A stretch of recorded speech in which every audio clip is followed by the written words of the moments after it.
Hello, students. I'm your tutor, Sarah Adebola, and you're welcome to another episode of Natural Skincare Formulation.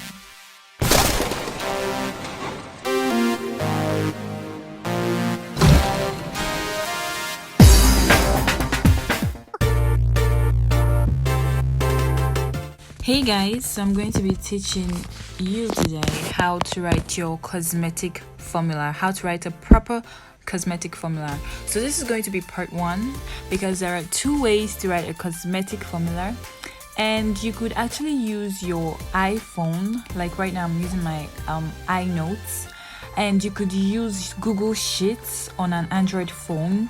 You could use spreadsheet on your laptop to write a cosmetic formula. For this particular video, I'm going to be using my iNotes to show you how you can just write out a simple cosmetic formula.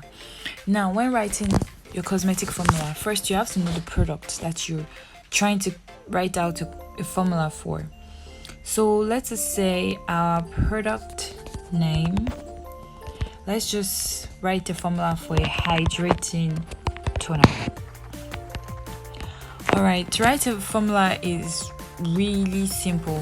First, you have to highlight what the product is going to be useful for. Is it for hydrating? Is it anti-aging? Is it for dark knuckles? Is it for white patches? Is it for stretch marks? Is it for lightening up the skin?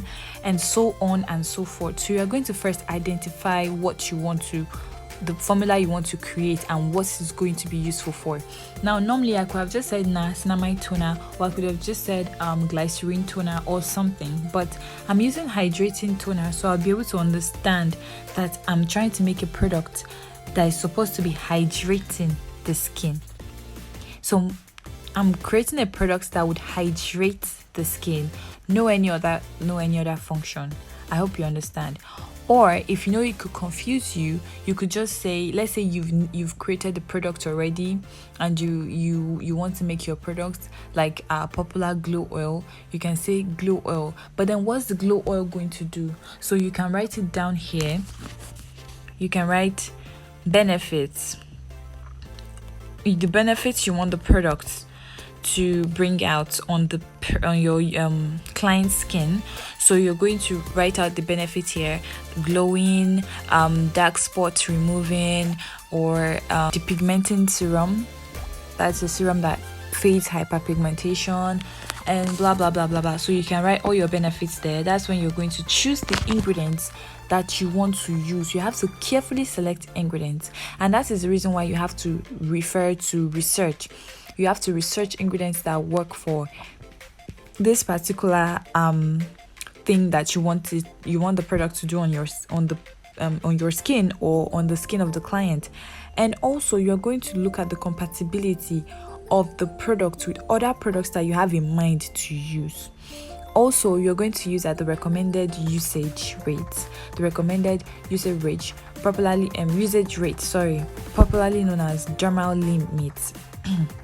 So you're going to look at the dermal limit. That's the recommended percentage in which you have to use each ingredient, and then you're going to choose. If they say 0.5 to 2%, you can decide you don't want it to be too much in that product, so you could just say 1%, or you could do the least percentage, which is 0.5%, and that's that. So today we're going to be creating a quite simple formula, and first I want to add my table. So you're going to add your table, and for this formula I don't really need much, so let me add I want to add a colon. Yes, so I'm adding just one more colon. So in this method I'm teaching you, you're going to start with your phases. Now, when writing out phases, we write phases in alphabetical order. We say phase A, phase B, and not phase 1 and 2. Why? Because our percentages is coming in numbers. We all know percentage means over 100, and our percentage is coming in numbers.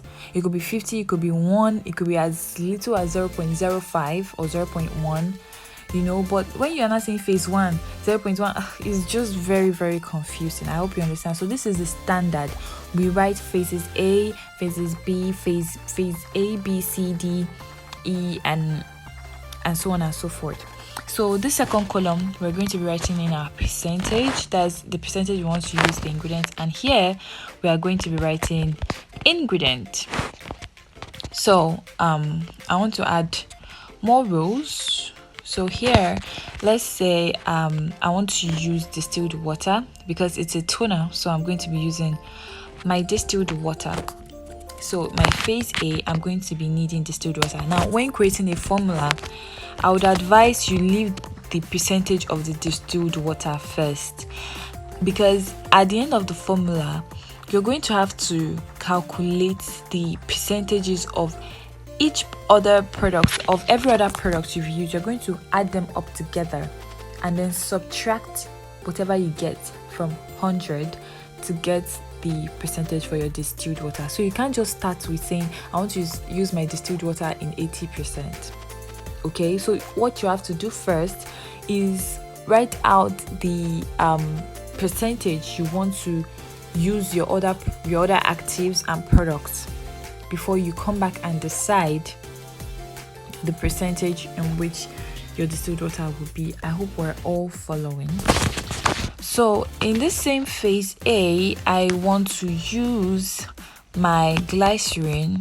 No, sorry, that was a mistake. Now, while writing your formula, it's better to write it in order of the percentage. Like if this one is 8%, it's going to be below the one of 10%. I hope you understand. So that's why I wrote my distilled water first, because in the end, in most formulations, distilled water carries the most percentage. Other ingredients fall below. So like my glycerin, I want to use that in 10%.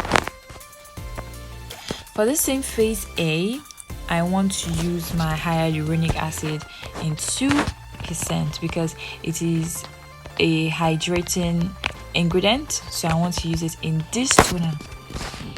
Also, I like to leave like two spaces, 2 rows before starting my phase B. So in my phase B, I want to use a surfactant. It's a toner and I also want it to like cleanse the skin. So I want to use a surfactant that would do this cleansing skin job for me. So I'm going to put in my cocoa betaine, which is my very, very trusted surfactant, and I'm going to be using that in 2% as well. And then the same phase B, I'm going to be adding in my preservative. My favorite preservative of all time is Dermal Plus because it's a broad spectrum preservative. So I'm going to be using that in 0.5%.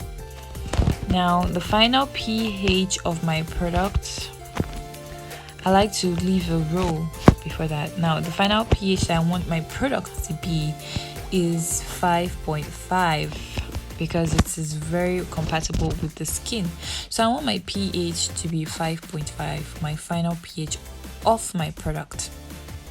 So this is how you're going to write your formula. Now we're going to add 10 to 2 to 2 and 0.5, which is 14.5.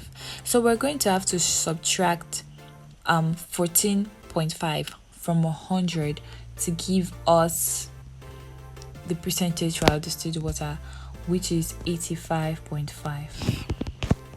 I hope we're following up to this point. So here we have a perfect formula that would work just perfectly on a dry skin to hydrate it and to also cleanse it.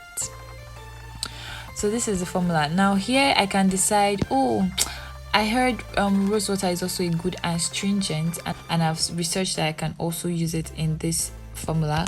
So you can just add a row and write rose water. So let's say I'm going to be using my rose water in 20%.